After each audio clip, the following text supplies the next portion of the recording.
Visa applicant student visa पे आता है, मास्टर प्रोग्राम में ब्रीच होता है, कैंसलेशन होती है, उसके बाद अपील में जाता है और वापस आ जाता है। ये समरी है और ये कहानी है तकरीबन 2 साल पे फैली हुई। मेरा नाम नासिर नवाज है और मैं ऑस्ट्रेलिया में रजिस्टर्ड माइग्रेशन एजेंट हूँ। आज की बात एक वीज़ा कैंसलेशन के हवाले से, लेकिन एंड पे क्या होता है, कैंसलेशन किस तरह बच गई, हालांकि ये ब्रीच था। तो ये आपके लिए बड़ा ज़रूरी है, इसलिए भी ज़रूरी है कि हो सकता है आप भी कोई कैंसलेशन का या उसका पार्ट ना बन जाए नॉन कंप्लायंस की वजह से। अब हुआ क्या कि वीज़ा एप्लीकेंट आता है ओवरसीज से, एजेंट ने क्या के भेजा कि ठीक है जी आप चले जाएं। अब एक रीजनल यूनिवर्सिटी थी, ये रीजनल यूनिवर्सिटी में जाना चाहते थे, इनको वहाँ पे रेजिडेंसी नहीं मिली, सिडनी में आ गए, सिडनी में रहे दोस्तों के पास। थोड़े अरसे के बाद इनको कहीं ना कहीं अकोमोडेशन मिल जाती है वहाँ रीजनल यूनिवर्सिटी के करीब। अब वहाँ पे था कोई नहीं, ना बंदा ना बंदे की ज़ात। अब वहाँ पे इनको होम सिकनेस होती है, होम सिकनेस की वजह से फ्रस्ट्रेशन होती है। और जब ये इंसान की कोई जहनी कैफियत होती है, उसको होता है मुझे यहाँ से कोई भी निकाल ले। अब यहाँ पे एक बड़ी गलती होती है जो इनको नहीं पता।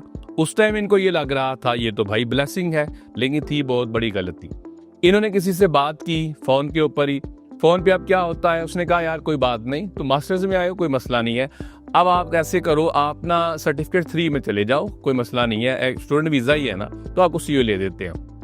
अब लेके देने वाला चीता, इसको तो पता नहीं था। हालांकि इनको भी पता होना चाहिए, एक वीज़ा एप्लीकेंट से ये उम्मीद की जाती है, एक्सपेक्ट किया जाता है कि भाई आपको पता होना चाहिए। इन्होंने एनरोल कर लिया, पढ़ते रहे और लकीली तकरीबन 1.5 साल गुजर गया।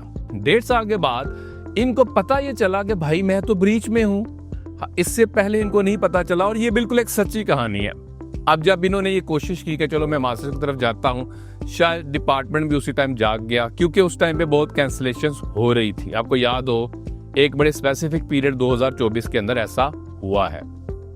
नॉयक आता है, नॉयक का जवाब दिया जाता है और कहा यह जाता है कि भाई मेरे से गलती हो गई। खैर एनीवे, अब क्या हुआ कि केस ऑफिसर ने वीज़ा कैंसिल कर दिया। अब कैंसिलेशन की वजह से क्या होता है, वीज़ा एप्लीकेंट वीज़ा नहीं रहता, अनलॉफुल हो जाता है, अपील दायर की जाती है ट्राइब्यूनल के अंदर।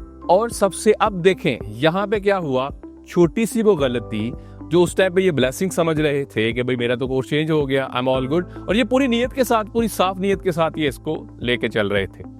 अब क्या हुआ, अपील में चले गए। इनकी भाई शादी भी थी, शादी अब क्या आपको बेजिंग ई लेना पड़ गया। वर्क राइट्स, स्टडी राइट्स, ये भी कंप्रोमाइज होते हैं, कभी मिल जाते हैं कभी नहीं मिलते। शादी जो थी वो भी गई। अब वो गई कैसे, जा तो सकते हैं, आ नहीं सकते। खैर बहुत बड़ी एग्नी इनके साथ गुजरती है। उसके बाद अपील में जब हेयरिंग का टाइम आता है, सबमिशन की जाती है। सबमिशन वैसे ही होती है मोर और लेस के जो आपने केस ऑफिसर को दिया था। और उसके बाद जो डेवलपमेंट्स हुई हैं, सबमिशन एक बड़ी स्ट्रॉन्ग सबमिशन होनी चाहिए। ये हमारा ही एक क्लाइंट था, तो एक स्ट्रॉन्ग सबमिशन होनी चाहिए। उसके बाद हेयरिंग आती है।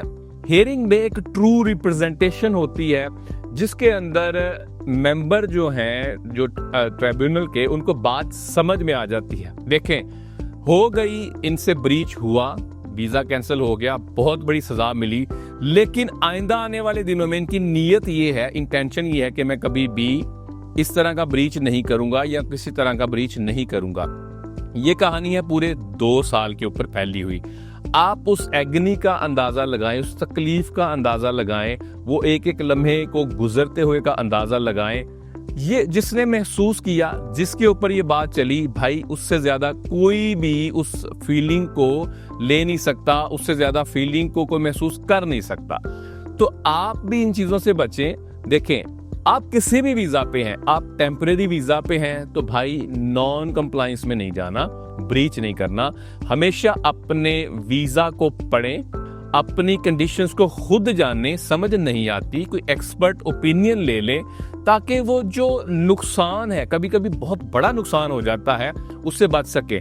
देखिए, वीजा कैंसिल हो गया, वापस भी आ गया, रिप्रेजेंटेशन मिल गई, वापस आ गया, लेकिन हुआ क्या, टाइम, मेंटल हेल्थ, खुद की हेल्थ और बहुत सारे प्लान्स जो जिंदगी थे वो बहुत सारे प्लान आगे पीछे हो गए।